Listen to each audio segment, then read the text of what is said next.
Thanks for joining the Golf Underground. Now, the Golf Underground is made possible by Mariner Wealth, helping you navigate your financial future. Star Companies KC. Experience a more energy efficient and comfortable home with Star's insulation services. Cowell Insurance, providing brokerage and risk management services for over 25 years. Sana Orthopedics, care plans backed by research and clinical results, tailored perfectly to individuals' needs.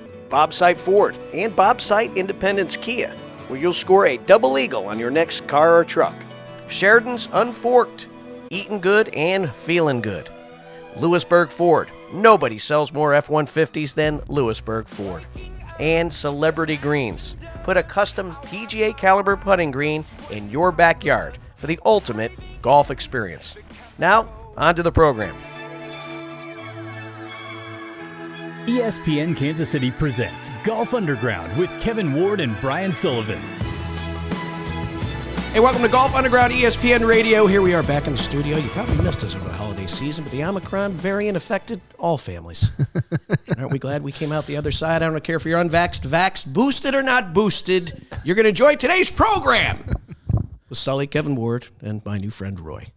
So, Wardo, it's nice to be back. Good to be back. You know, we've had a couple weeks off, but ready to get back after it. You know, been a lot of new changes and things going on in the new year, but we got a great guest for today and some great content. Well, we haven't really spoken of golf in a while. I know you live it, right? You've got a lot of fellas have been coming in here to the stable. You've been coaching them. I really haven't given a shit about golf, I would say, in over a month, with people dying and all. Yeah. And but today's a great day for me because it's a Friday. You got the big Kansas-Kentucky basketball games coming up. We do have a Colorado Buffalo. There he is. There he is. Got a Colorado Buffalo. He's conflicted. He's got a Kansas hat on and a Buffalo hoodie. Yeah, really. Colorado hoodie. Really confused. So maybe you want to give a nice formal introduction about who's sitting to your right. Yeah, so Roy Edwards from Hutchinson, Kansas. Was our assistant coach at Kansas when I was playing there. He had to deal with myself, Pete Kresnick, Gary Woodland, Andrew Price, to name a few, Jason Sigler, and somehow he came out of it. I said, I'm gonna leave and go somewhere else, and so he left and went to Colorado. Has been the head coach since 2006. Yep. Oh my gosh. Long time. So basically, you know, you rode Woodland High, and then right when Woodland was graduating, or the year before, you said, I'm out, and I'm going to go do my own thing. Exactly right. I couldn't deal with him. I was like, this guy's a problem academically. We can't. I can't have that on my record, him not graduating. All right, well, tell the listeners some of the things that you did to help get that clown through school. I tell you what, the day that Gary Woodland graduated from Kansas, everybody that ever had a degree from there was devalued. Okay. So I like this. I told Gary this one time. I said that the world U.S. News and World Report's ranking for the University of Kansas went down 2 spots the day that he graduated when they gave him the credibility of a degree. Amazing. I thought you were going to say the day he graduated was your hardest or your biggest feat as a coach. It was getting him to walk down the hill at Kansas. I do remember his dad saying that to Coach Randall, was like, I got to applaud you, Coach. I never thought this day was going to happen right here when he graduated from the University of Kansas. So amazing. How long did you coach him? I was there 4 years total. I had 3 with Wardo and I had 3 with Gary. So I actually have an interesting story. When Gary, my first year back at Kansas, I played at Kansas and coached there a little bit, and then I was at Vanderbilt. But when I came back, my first year was when Gary was at Washburn. I don't know if anybody knows this. He played college basketball for a year. It's a little known fact. But he was at Washburn. I got a phone call one day, and we'd see Gary from time to time with Wardo or one of the other guys practicing at Alvamar, and I get this call from Topeka, and it's like, hey, this is Coach Bob Chipman. I'm like, oh, hey, how's it going? And he just starts yelling at me. I mean, he is screaming at me. And I'm like, hey, this has got to be about Gary Woodland, but I don't know anything about it, all right? So he calls me back, half an hour later, so I apologize. I go, he is a better golfer than he's a basketball player, coach, So, but he did not want to see him leave his basketball team. That was for sure. So, well, I mean, do you think he's happy he did it? Although he plays it up a lot, Yeah. Yeah, I won the U.S. Open. I played basketball. I was a hell of... he kind of finds a way to put that in there, doesn't he? Yeah, he does. He's self-promoting that way, and that's good. If I could almost dunk, which I can almost dunk, just like Gary can, I'd probably promote it as well. Amazing. All right, so you're at Colorado. You've been there 16 years 16 now. years, yep. That's a long time, right? I think maybe one of only 3 Colorado golf coaches in history. Yep, exactly right. Simpson. And Les Fowler, 29 years for each of those guys, and actually we all lived in the same neighborhood, oddly enough, around Boulder Country Club, and just an honor to be there. That's for sure. It's a special place. So when I was in school, Simpson was the head coach. I know he passed away. What year was that? He died December of 2005, and then I took over that summer, July of 2006. What I know you were obviously looking around, and there was talk about you becoming the next Kansas head coach. What prompted you to go to Colorado? Well, the opportunity was something I couldn't pass up as an assistant coach at KU. I mean, KU's as special a place as there is in my life and our family's lives, and so going there was an opportunity. And Coach Simpson, Coach Randall were close friends. Very similar school to Kansas and Colorado. Felt like recruiting high academic people to a place kind of in the northern climates of college golf. As anybody that follows college golf knows, it's a huge advantage to be in good weather. Right. But I was used to that challenge, used to good academics at Vandy in Kansas, and love and believe in the university, and that's why I went there. And fortunate enough, we've had some success, and why we love being there still today. Love it. So, what do you like most about coaching these young pot-smoking Colorado kids? Yeah, well, you said it, not me, Sully. Obviously that's a popular stereotype for the state. It's unfortunately well-deserved by the Commonwealth there in Colorado. But the biggest thing I would say is, and I trace a little bit back to like meeting a guy like Wardo when he's in high school and he's just developing and he's growing, and then seeing when they get to 22, 23 years old, it's an incredibly rewarding experience to see young men grow up. I hate to be corny, but that's the truth. A lot of these guys are, they're arrogant and cocksure, but they really don't feel that way about themselves, and they have falls and stumbles in life, and then they build it back up again.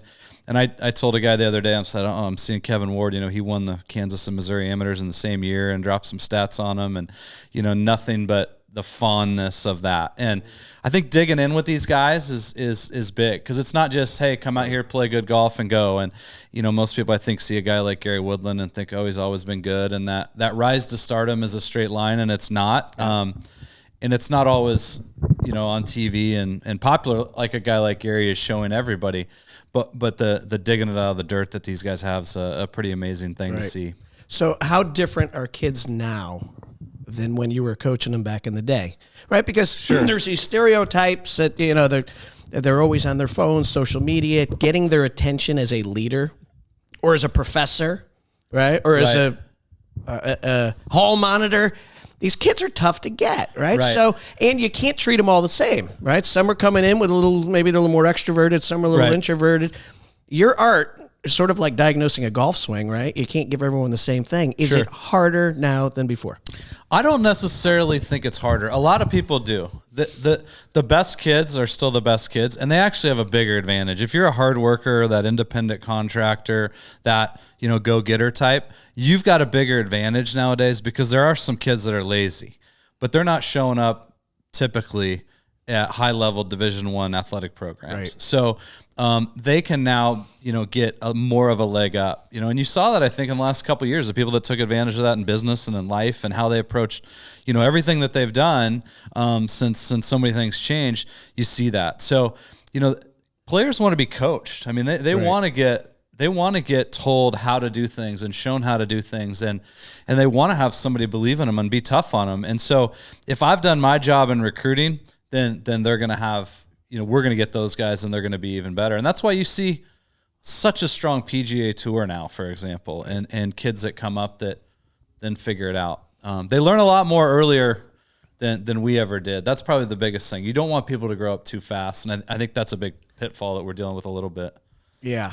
So obviously you've done some unique things to grow and help recruit and grow the Colorado brand. What are you doing to get a leg up on recruiting if there's a kid that's kind of torn between other schools? So you just really try to find the right fit for Colorado. And anywhere you are as a coach, you're trying to find a true fit. It's like a great salesman. They're not selling you something that you don't feel like somebody really needs. So I'm going to try to find out what that kid needs. And if we fit into that, then I'm going to really try to get that guy. There's been good players that we haven't recruited that maybe we could have, gotten in on, but I knew it would probably be a waste of time because what we can provide them isn't necessarily what they're going to end up looking for in the long run. So we've got to get it. I kind of joke around with a lot of our players. I call it the weather of champions in Boulder. And you've got it around here in Kansas City. Every great player in the history of the game has to learn how to control the ball, and most of them do it in bad weather. So, one thing that we tell them to kind of overcome that is, hey, not everybody can handle this. And if you're not tough enough to handle being in this cold weather in the wintertime, and don't go to school here. We don't want you, and it's not a good fit. And they puff their chest out. Yep. And say, I'm tough enough, I can do it. And you find it out pretty quick. And it's the same kind of thing as around here. You know what that's like growing up around Kansas City. It's same deal. So years back, you started a series of amateur events that college kids play in on the off time during the school year. Talk a little bit about what that looks like and how that helps you with recruiting. Yeah. So Joe Jensen, the Wyoming coach, he's a good friend of mine. He and I were looking for this was 8 years ago, an event for our players to play in the off season. So kind of get ready for the spring season. And there was nothing. The top players in the country have a couple of events to play in December and January. And we just decided to start a tournament that our players could come play in. And early January, it's in Phoenix. The Saguaro Amateur is what we started at Auction, Southern Dunes. That's a golf course. A lot of people that listen to the show probably played. I went to Q school there. There you go. I was unsuccessful that year. For a long and time. Every other year. Chris Thompson had the course record there at Southern Dunes. So we started that tournament. It was won by Taylor Moore, who's on the PGA Tour now.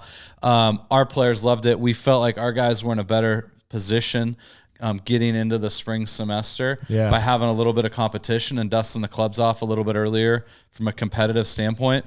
And then, we've grown it from there and provide a high value, good golf courses, good competitions, and do something that's a little bit unique. And it's kind of built for that, upper level player that's a collegiate player or the high achieving high school player that's going to take a step up in a year or two, seeing what that's like at the high amateur level in golf. So a couple of days ago, I was talking to Jerry Clark, whose son is the Trick Shot Instagram legend, GM Golf, and he referenced how you changed. He said, "Roy changed my son's life," and tell him what you told the kids, the three things they need. Well, I said college. If you want to be an athlete, it's about three. You've got three things, and you get to choose two of these.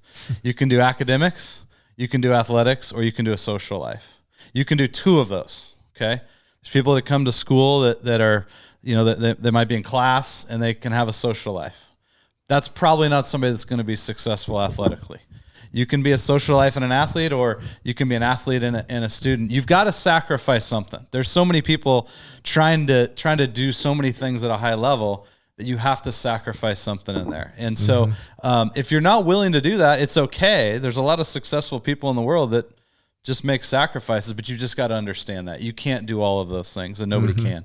And I joke around a little bit. It's funny that you said that, Kevin. Like, I always kind of point back to you. You were a guy, kind of one of those rare energy giver people that can do a lot of things. You were probably one of the only exceptions. Like, you could do things at a high level, pretty much whatever you want to do, and it's continued the rest of your life too. So your grades were good. You had good grades too. I had decent grades. I studied hard or worked hard, and then I was decent on the social side, and I remember one day thrived on the social side. One day, maybe skewed a little high that way. And at the time, our workouts were optional, okay? And Fred Roll was the strength coach, and golf was just, in terms of training then, it was pretty. We were probably 5 years into the 2000 Tiger era of golf fitness, and I come rolling in on a Friday morning at 6, and I don't even think there was a workout scheduled. I was just going to work out on my own. And the women's coach smelled some fire on my breath and told Roy or told you guys. And he said, well, how the hell can I discipline this kid when he's in there working out and no one else is in there? Right. Yeah, we let that one go, Wardo. We let that one go. Did you have a good workout? Yeah, I did. All right. Way to go. Keep it up. All right, I want to get back to something that's interesting to me. So I work with a few colleges, right? I teach people how to sell. Uh-huh. And a lot of coaches aren't taught how to recruit. It's a sales call, and I love how you made this analogy. So you obviously are good at this. Two things you brought up. Hey, I ask them questions and decide if this is a right fit rather than jamming Colorado down their throat. Right. And then even that you can't get all three, right? I mean, that's people talk about that in sales. Did you learn this somewhere, or this is just sort of innate? Because being a good communicator is important to win the battle against like colleges, right? I just looked at it from my own experience. Like, you know, I've kind of heard the sales pitch. Like, you go to a car lot. What do we got to do to get you in this car today? Well, not that. That's right. Right. I'm going now. Right. I'm literally looking around. Can you not figure that out? Yeah. And I just, you know, and I told this, I've told this to parents. Some parents that are of recruits don't totally understand. And I feel like one of my jobs is to educate them what they're really doing, because it's usually the first time they're going through this process. And, you know, I tell them, I'm like, you don't have to get an offer from every school. You just have to find the right one that's the best fit for your child. And any offer that you get, and in golf, it's an equivalency sport. So you could be on 0.8 or you could be up to 100% and everywhere in between. I said, if a coach offers you, they are putting their family's livelihood in your son's hands. That is a great offer. There's no bad offers. There's only great offers and ones that are better than that. So, you know, and so I started that because that's something that I wanted to understand. And I don't want to be somewhere that I don't feel like I'm getting sold a bill of goods on it. So I don't want to do that to anybody that's looking at us. Right. No, but you say the word great fit, right? And, you know, when a guy rolls in here off the street and wants to come in here and get started today, I say exactly those words. Are you the right fit? Because if this guy's bouncing around or taking all lessons from wherever, I mean, he might be the problem. And so I think it's a mutual thing when you're interviewing. Not only are the kid and their parents interviewing you in the school, but it's you're interviewing them just as much. Yeah. And because, like you said, you've got a limited number of golfers, a limited number of scholarships, 4.5, and there's only so much to go around. And so if you make a couple mistakes, whether it's golf or basketball, it's detrimental to the program. So yeah, absolutely. So just be a good guy, coach. Be a good guy. Be honest. Be upfront. That's why I had a coach ask me the other day, you got any advice for me on this? Just be upfront with this person on what it is that your issue is. It was another coach with an athlete. I said, just tell them, they'll respect it, and we'll move on, and it'll be good for everybody going forward. That's right. Yeah. So if things don't work out at Colorado, we could probably get you a job selling shit, maybe in the car wash. Car wash. I could probably go to a used car lot pretty well. Car wash. My dad's always wanted to run a car wash, so that might be the fit. It's called cash. All right, listen, what we're going to do, let's take a commercial break, and we come back. Let's talk a little bit more. I'm going to let you guys nerd out a little bit on the golf swing. He's gotten very techie. He's tried to get me in here, and I'm more of a pure athlete. You're not a good fit. Yeah, you know, like because I'm you're a bad more of a fit. feel guy. You know, I'm an athletic guy, really good timing. You know, and I'm going to get down to a 9 handicap this year. I swear to God. Where are you at now, Sully? Well, my index is, I think, is 7.8. So you're going to get up to a 9. Well, you know, if you play the back tees, they give you 3 extra strokes. You know? Just play those short knocker tees. Yeah. You have the absolute yeah, box. my 217 drive right down the middle. So come on back. You're on a Golf Underground, ESPN Radio. Hey, Brian Sullivan of Golf Underground with my favorite orthopedic surgeon, Dr. Kevin Whitty from Sano Orthopedics. Hey, Doc, golf season's over. My back is killing me. I know it's football season, so you get a lot of kids coming in, blown ACLs, all sorts of body parts with problems. And then, of course, those baseball players. I know you fix a lot of elbows. Why is Sano Orthopedics the absolute best sports medicine orthopedic group in Kansas City? Well, if you want to see the guys in town who've had the best orthopedic fellowship training in sports medicine, including training with Dr. James Andrews and Dr. Larry Lemack, come see us. We individualize patients' plans to get them back to that activity and that sport that they love, and we actually care and listen to our patients and follow up with them, make sure that they're getting the results they need. Okay, and so the three things that separate you: number one, best training; number two, you specialize in getting people on that field; number three, you're actually listen. Where can I learn more? Because you got me all in, and I don't really want to get fixed, but it's time. At SanoOrthopedics.com, 816-525-2840. Hi, this is George Brett, Hall of Fame baseball player, and I've been playing golf for over 35 years. Hitting the ball far was never my problem, but the closer I got to the greens, that's when my problems began. When I wanted a golf practice area in my backyard, I called Celebrity Greens. They are the industry leader in custom-built synthetic golf greens. These championship caliber, low-maintenance greens roll great, react like real bent grass, and hold chip shots that check and spin. I absolutely love mine, not only in Kansas City, but also in Arizona. Call the pros at Celebrity Greens at 1-888-507-7960 or visit them online at celebritygreens.com. Practice like the pros, or people like me that want to be pros, right in your own backyard. Hey, Brian Sullivan, Golf Underground, with a little tip for you. If you're looking to buy a new Ford, you have to check out my buddy, Jason Gudenkoff at Lewisburg Ford. They've been saving Midwest Ford buyers thousands of bucks for over 40 years because they do business the right way. They sell everything, check this out, for $50 over invoice. That's simple and cheap. And they win a lot of awards. In fact, they won Ford's President's Award 17 times. That's the top Ford award. And they only give it to dealers with superior customer satisfaction in sales and service. So they know how to take care of customers better than anybody. Now, what these guys know how to do also, keep this in mind, sell trucks. Lewisburg Ford has sold more F-150s than any other Ford dealership in greater Kansas City. That's 2 years running. And last year, they were the number one F-150 sales leader in the entire state of Kansas. So, no hassle. $50 over invoice pricing, unparalleled customer satisfaction, and a huge selection. That's a perfect recipe for selling trucks. So, check out all their inventory and prices online at lewisburgford.com or give them a call at 816-444-2300. New golf clubs, a big screen TV to watch the U.S. Open, or maybe even a new golf cart that I've got my eye on. No matter how you choose to spend the savings, if you're looking to put a dent in your monthly heating and cooling bills, the answer may be right over your head. If your attic isn't insulated properly, you're missing out on a prime opportunity to cut costs. Call the certified energy experts at Star Companies, Inc., 816-353-2160 for a free estimate to learn how they can help you save money. 816-353-2160 or visit starcompanieskc.com.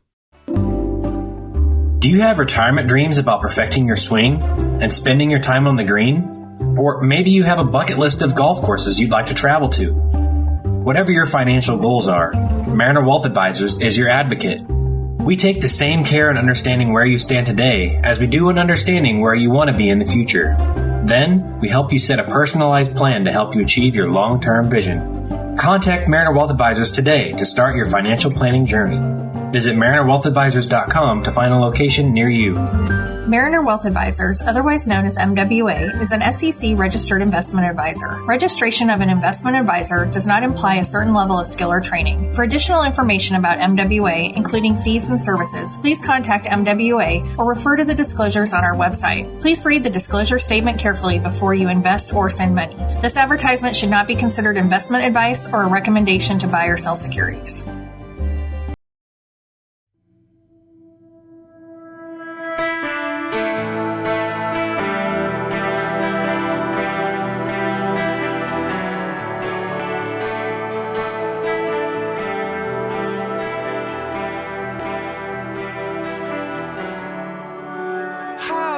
Hey, welcome back, Golf Underground, ESPN Radio. We are here in the stable with how cozy is it on here on a Friday afternoon when it's freaking freezing outside. You know, it's really cozy, but I got all these wires and shit around here, and I get very agitated. Well, you know, come on, Sinks, let's go. Let's get the producer going. This segment is brought to you by vodka. So, hey, we're with Roy Edwards, University of Colorado coach. Coach, I hope this doesn't hurt your long-term chances to be there for the next 10 years. I haven't gotten a call from AD yet. Okay, yet. Really? Okay, well, that's good because, the last one we did with Ricky Fowler's caddy, Joey Scavron, the show went great. We did it live, 300 people. And then after I went up, I said, how do you think it went? He went, I'm a little nervous.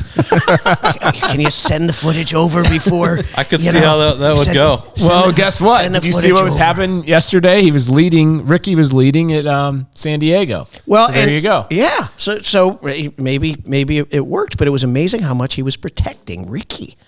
So he was getting a couple great questions. One guy threw out the question.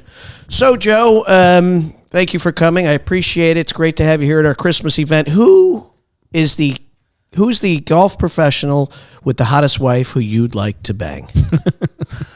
How do you answer that question? I'd unplug the microphone. That's what we were basically attempting to do. Something's wrong. Yeah, it was very upsetting because we like to associate ourselves as a professional golf program, right? Where we talk golf and golf swings and how to putt and shit like that, right? Technology, you know what I mean? And the like, yeah. Yeah. Well, it's Friday afternoon. I'm not doing it. Okay, let's talk fun shit. Okay, So, all right, give me right now because you've got a chance to play golf with some pretty cool guys on some pretty cool golf courses. So, give us a good story. You know, it's interesting. It's a little apropos this week, and I haven't told Wardo this story, but a couple of times I played in the Phoenix Open Pro-Am, and 2 years ago, I played with the Wyoming coach, and we were, as part of our tournament, guests of the Auction Indian community on the golf course, and he's got this whole program that he likes to do, and the head pro there, Brady Wilson, the general manager of the course, has us out.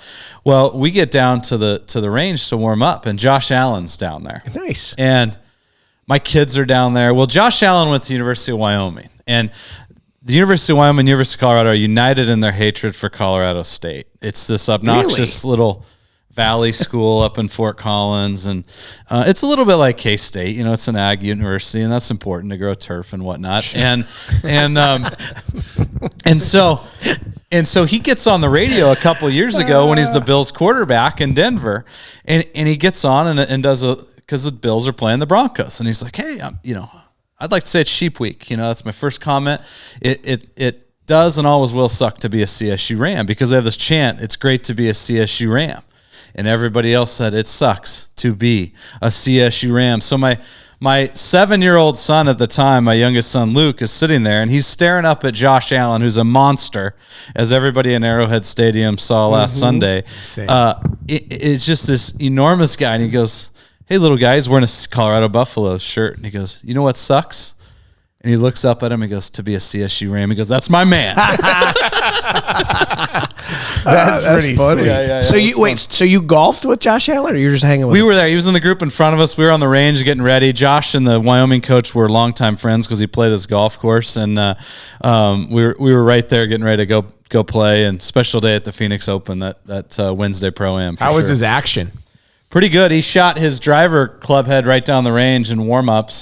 Nice. And we pulled Ryan Ress over from TaylorMade and had him a new driver in about 30 minutes. But he bombs it. He loves golf. He would play golf 5 days a week during the summer when he was in Laramie at the University of Wyoming. He and his boys would come over and play Jacoby National, the National Golf Club of Laramie right there. And he's a good player. He's like a lot of these guys that are at the top level. They nerd out on golf. Yeah, it's true. So you had the luxury of working and coaching Brant Snedeker at Vanderbilt, who's obviously been on tour for 20 years probably now.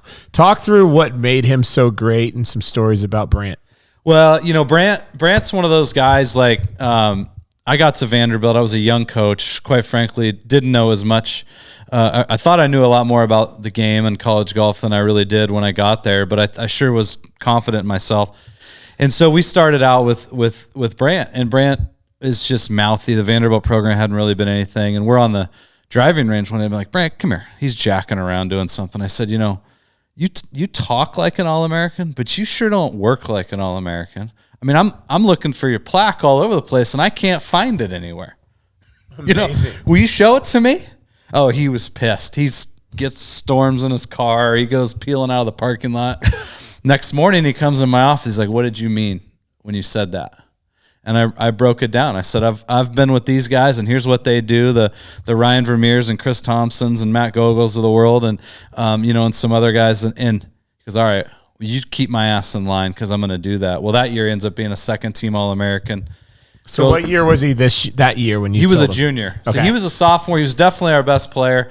One cool thing about him is like he could just kind of, it wasn't on purpose. He wasn't like one of those guys that thought he could just perform when the lights were on and didn't have to do work before. He kind of started to learn that. But, one thing that was interesting about him until probably at least a few years ago, he'd had 7, 8, or 9 hole-in-ones in his life. And one interesting fact was at that point, all of them were in tournaments. Every single one of them. Jeez. I'm sure by now he's had a couple, messing around, but they'd all been in tournaments. He had one at Vanderbilt when I was there when we were in Rhode Island for the Adams Cup, and just a special guy, an absolute trained assassin killer. I mean, he will pull your heart out and show it to you. I just think of Indiana Jones and the Temple of Doom. I mean, that's Brandt Snedeker, and then he'll stomp on it and laugh at you and go find somebody else to do it to. Well, I was, I don't know what Masters. My only Masters I went to. I wasn't playing. You were caddying. Okay. But I don't know if it's a hole. What's it? Hole number 5. What's the par 3? Kind of goes down, and the green is all 6. wacky. 6. So we're sitting behind 6, and of course, the grain. It's you got the back, and then it slopes totally to the fairway, and the pin is up front, and he hits it on the top shelf. Now every other guy who came through took their putter, and that damn thing rolled off the green. He took his 60-degree wedge. Opened that face, popped it up in the air. It spun little nip spinner with some jizzles down the hill, and he ended up a foot away. He was the only guy who had done it. I remember, and he didn't. There wasn't one blade of grass that he changed. It was unbelievable. To this day, it's the greatest golf shot I'd ever seen because you had understand dozens of some of the world's greatest players who never thought of doing it. Right. So was he always sort of creative? Because that's something a little different. Well, he's a creative guy, and he grew up. He learned how to play golf in Missouri. His grandmother and grandparents are from Missouri, and he grew up visiting them. He and his brother Hames, a great player, and he always, I would say, if anything, he always found a way. Like he just knew he was going to beat people, even though he wasn't now. He was going to figure it out. One cool thing that he did. We were at Sawgrass Country Club, which is where they used to have the players, and he got the shanks on a 36-hole day. I mean, full on shanks. And I'm like, hey Brant, you need anything? It's on the range. He's got to go play 36 holes. He hits a few out in the marsh during the round. I think he shoots 81 or 82. And I'm like, you need anything? Like, I'm thinking this guy is going to have a 6-month issue here. No, I'm fine. Like, he's starting to get mad at me. He gets in the second round. He hands me his scorecard. I hand him his lunch. He goes back out. He shanks another one, like on the first or second hole of the second round. I'm like, you need anything? And he's like, no, I got it. And he goes out and shoots, ends up finding a way to shoot a couple under par in that round, like figures it out, shoots the low round of the final round, finishes 3rd in the tournament on 40-mile-an-hour winds, north wind, nasty, nasty day. And I said, how did you pull yourself out of that? And he looks at me, he's like, I don't know. I just kind of enjoyed actually having to deal with it.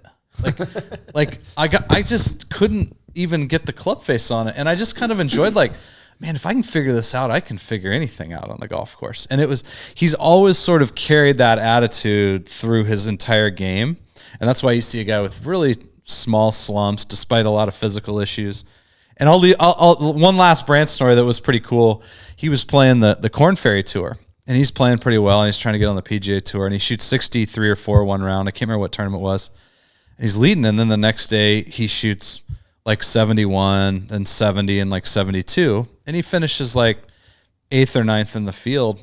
And I talked to him that Monday. And I'm like, hey, good event, a great first round, then struggled. He goes, actually, I woke up Friday morning. I couldn't breathe. I couldn't move. My ribs just killed me. And so I was like, should I pull out of the tournament? I don't think so.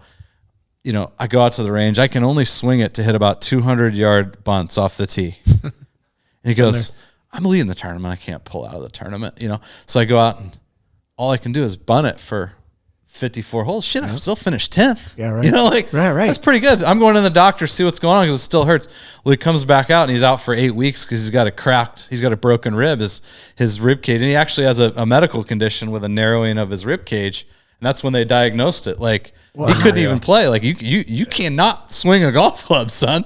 And he just hitting 200-yard shots. So it wasn't an incident? Fun. He just went to bed and something... He woke up and he's like, I can't breathe. It hurts. You know, he'd never had that experience. So then he's like, well, I'm leading the tournament. I can't just withdraw leading the tournament. You know, he just hits a little chip drive. I said, I just hit chip drivers all the way around and I still finished 10th. So this reminds me of a story at the, the big Kansas City Royal Barbecue. Oh, yeah.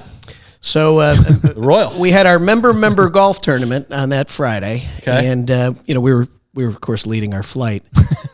And we went out to the Royal, and the entrance was about 1.5 miles down, but there was a fence right here. Well, you don't want to walk 1.5 miles down and wait in line.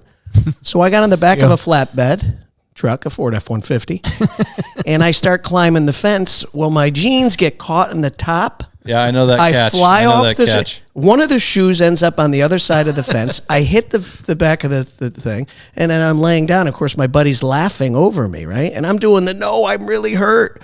Uh-huh. So like Snedeker, I had to show up the next day, and you can only swing to about here.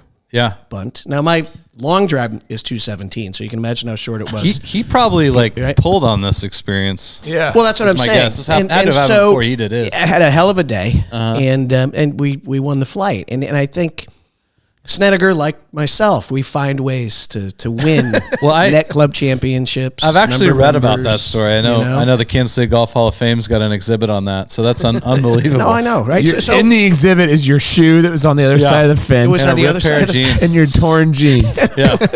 And it was horrible. So, of course, the other thing that helps is booze. And right. I know you can't encourage that with your kids. I know bong hits probably. You think about that. But you got to sway them away from that. But I want to get back to one serious question I have for both of you. And that question is, what causes a shank? That's easy.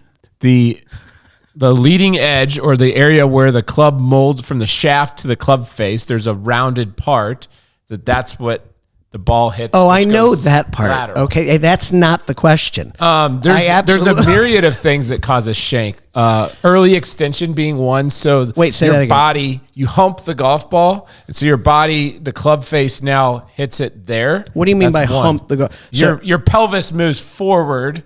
And so now the middle of the face becomes the hosel. That's one. Okay. Being too inside out or underneath the plane, that's another one. So that's an under shank. You lead with that hosel. There's also the guy that comes over the top with the power from the top right here, the chopper guy, that can cause a shank. So there's a lot of different swing flaws that cause shanks, actually. So because why I don't like to warm up and practice. Mm-hmm. This is legit. I'm not being silly here. That's why people get better. I start shanking the freaking ball. Okay. And so when I think of Snedeker, no shit. I swear it doesn't matter what unless I've been singing Barry Manilow with my wife till 4 a.m. And then I'm loose. I still got last night's buzz. No problem. Right. Yeah. But if I really want to play well, if I take a damn 7-iron, this happens all the time. People know it. Don't be in the bay next to me because you might lose an ankle. Yeah. So as you're talking about Snedeker, I'm saying, how did he fix this in the middle of a freaking round? Because it torments you. And I would think that it makes you work harder, think harder. Now you're getting a little tighter, and it does all of those things. Yeah. And so that's what made this, his mental prowess pretty freaking crazy to me. Because honestly, if I don't start boozing, I'm dead. All right, here's a question for both of you. I know the answer to this one.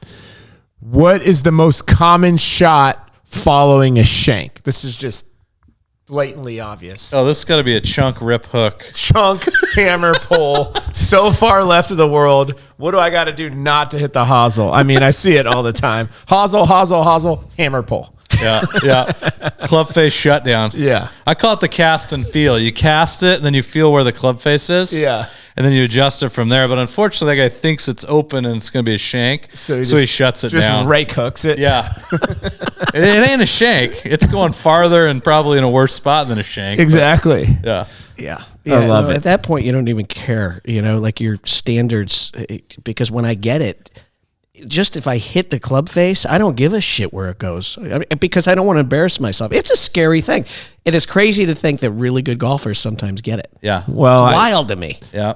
The amateur golfer, the high handicapper that hits the hammer pull loves the hammer pull because, oh my God, that one went 170. I go, right. And it's 47 yards left of the line. Right. So there you go, bud. Yeah, and it rolled 20 felt yards. Good. Yeah, and it rolled 20 yards. Had a little top spin. All right, let's do this. Let's take a commercial break. And Wardo, when we come back, we're going to do your favorite segment. That would be the E9. The E9. Sheridan's Unforked, Eating Good, Feeling Good. Emergency 9. And Coach, this is where we ask you rapid fire questions. We don't want you to think about them. Oh, good. Yeah, and That's the my attempt is to specialty. get you to say things that you probably regret. Oh, good. Yeah, Okay, I've done that before. So come on back. We're with Roy Edwards, University of Colorado, Buffalo golf coach. You're on Golf Underground, ESPN Radio. Hey, Brian Sullivan here, and I've got a tip for you. You've got to head to Unforked. It's an amazing restaurant. What I like about these guys is they promise to buy and support seasonal, local ingredients first. And I love the fact that they source from smaller, family, GAP certified, or organic farms, prime-going regions, artisan producers. All I'm getting at is, if you like fresh stuff, Unforked is the place to be.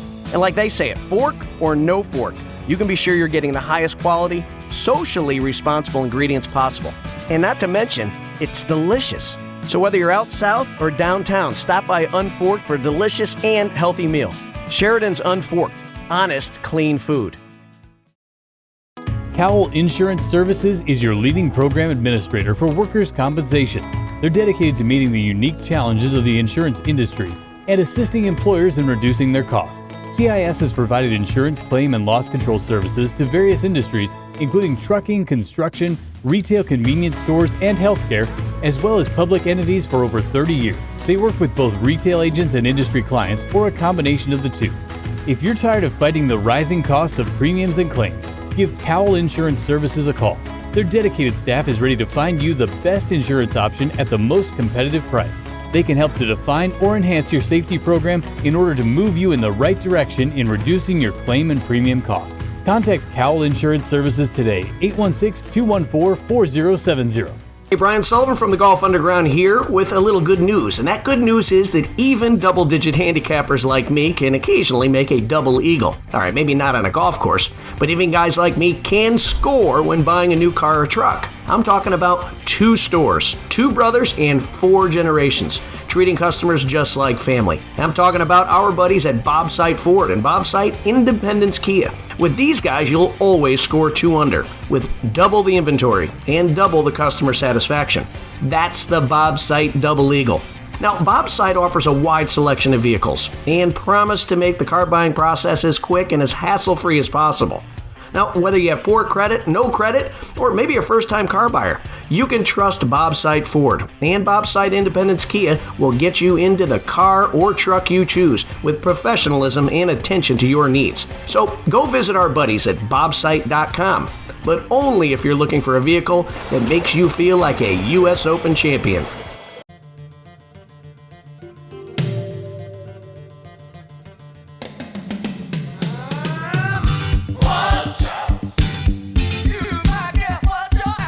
Welcome back, Golf Underground, ESPN Radio. Back to the stables. Sully, Wardo, and our new friend, Roy Edwards, University of Colorado, Buffalo golf coach, 16 years. That's insane. Of great instruction, molding young men. I guess, yeah. Right? Yeah. Because we know not all of them are going to be PGA professionals, but they're going to go on to become great insurance salesmen, financial planners, and burger flippers. That's right. But That's you make right. them All better. the above. And we need them all. At all of it. We need them all. That's exactly right. And truck drivers. We need truck drivers more than ever. The burger flippers still got to find a way too, right? Yeah, they do. All right, so Wardo, you went into taking back to your buddy Gary Woodland, because you both spend time with him, and we're hoping Gary has a hell of a year, right? But tell me about some of the times that the three of you had together while you were molding this young champion. Oh gosh. I'll lead off with a little bit of a serious story. I told this to one of our guys the other day. Gary wasn't a very good player. in college early on. He really wasn't, but he could hit a ball like maybe 20 guys in the world could hit a ball when he would connect on it properly. And I was always kind of amazed, and he just would keep practicing, keep working hard, but he wasn't playing great. And so I would not always travel with a team. I'm the assistant men's and women's coach. In this particular event, he had gone and shot probably somewhere 80, 78, 80 or something, finished last on the team. He comes back and he would always review his rounds the next day with me in the office or even on the flight if I was on the trip with him. And I said, Gary, when you're shooting these scores, and this wasn't the first one that spring, when you're shooting these scores, like, what are you thinking about? And he goes, well, I think about the same thing every day. And that's, I wake up trying to be the number one player in the world. And what do I need to do to accomplish that goal? And that was a lesson for me. Wow. I said, well, don't ever change that. That's right. Okay, don't ever change that. And, that was something he always, as we like to talk about, he had a plan and he stuck to his plan and he executed his plan and he had some physical ability to go along with it. And so that's how you see what you have going today with him and such an amazing career so far. Yeah, but there's this balance between, my thought would be is realistic goals. And so to your point is you want everyone to believe this way. Right. In your coaching world, are there times where you have to taper this back and make more short-term things where, hey, it's great to have vision. Right. Right. But let's focus on the next practice or let's focus on the next tournament we have. Like, how do you balance both? I mean, or you do both. Well, and that point to me was Gary was more focused on the process than the result. He didn't really care about his bad result. He was caring about the process. And you have to stay in that process. And I had a conversation 2 days ago with one of our players. Like, we have to focus on you have way too many result-oriented goals because ultimately somebody can just beat you. Right. And let's focus on how you're going to get better today and what you're going to do and what you have control over to do it. A lot of it's cliche, but you have to then do it. But what you also have to do is have a level of confidence in yourself. And you don't want to be so overconfident that you know everything, but you've got to be secure enough in yourself that you're not afraid to say, hey, here's what I know and I believe in, and here's what I also don't know and what I need to learn. And that's a delicate balance. Mm-hmm. And so as a coach, you're trying to get guys to get on that spectrum and learn that as they keep getting better and better. Yep. And to be honest, with Gary growing up, I think in 2003 we went to Titleist, and he was so much far longer than everybody else and had another gear that was ridiculous. And we go to Titleist and get fit for new drivers. He's ball speed. They had never really seen 190s, okay? And he got to 191. 191. They built him this graphite shafted driver. He comes home and we qualify, and he hits 5 balls out of bounds and shoots like 81 or something. No. But that just goes to show you, obviously, Speed's extremely important, but if you can't find it on the planet, it struggles. Also, like nowadays, there's a lot of guys out on tour or in college or whatever that have equal or more speed than he does. But like back then, it was insane. Yeah. And it was just like, but now, when the whole DeChambeau deal came out and him adding speed and all that, I looked at Gary and said, you're gonna try to get more? And he said, no. And I think Gary knows that with his current mid 180s ball speed or whatever, low 190s, like he's still in the top 10 to 15 in driving week in, week out. Mm-hmm. He knows he can compete with that. So unless you're hitting wedges to 50 feet. Right. Yeah, you can't do that. So. Well, and his iron, just the way he could probably score amazing just with his irons. Right? You see how I just love those shots like the John Rahm. The little stingers. Or the stingers those are popular on social media, those little burners he hits everywhere. Yeah, those are awesome. All right, it's time. Wardo, it's time for the Sheridan's Unforked, Eating Good, Feeling Good, Rapid Fire Questions. He's in the Bay right now, grinding away on his game. Might even be having a little. Jim Sheridan. Oh, is he really? Yeah, working on his game. Oh, that's good. Okay. Hopefully not hitting some Chinese hooks. All right, take it away, Wardo. All right, Roy Edwards, are you ready for the Unforked, Feeling Good? That's eating good, feeling good, rapid fire. No. Okay, here we go. Question number 1. Best ball striker you've ever seen in person? Oh, man. That's got to be Gary after college. Okay. The best set of hands other than your own, nubs, that you've seen short game wise. Man, that's a great. This guy, Patrick Winther. He's the only guy I've ever seen in college that probably had the best short game in the world at the time. Couldn't hit the broadside of a barn with a 3-wood from the stable. But it's pretty special. I love it. Pick a KU golfer that has to hit a 10-footer for you to win a bet. I would pick Ryan Vermeer. Solid. I like it. The best city to go have a nice VODs and enjoy a nice steak dinner in the country. Scottsdale, Arizona. Mastros City Hall. City Hall. I love that. What do you order? Oh, get the bone-in Kansas City strip. Seafood Tower. Seafood Tower. Yeah, if you like a little dry ice and some crab legs, there you go. Seafood Tower. Love it. Modern era, if you had to build a game like blank, who would it be? A PGA Tour player right now. Man, that is a great question. You know, everybody goes back on Tiger. It's at the back end of his deal, as we all know. I would say John Rahm. Yeah, no brainer. We had Ricky's caddy, Joe Scavron, on the other day, and he was talking about Rahm and just saying Rahm is next level. He's on a whole other level. He would be in the hands category from what you mentioned, and ball striking. Honestly, he's probably in both those categories from the first couple of questions. Love it. All right. Favorite golf course in the world?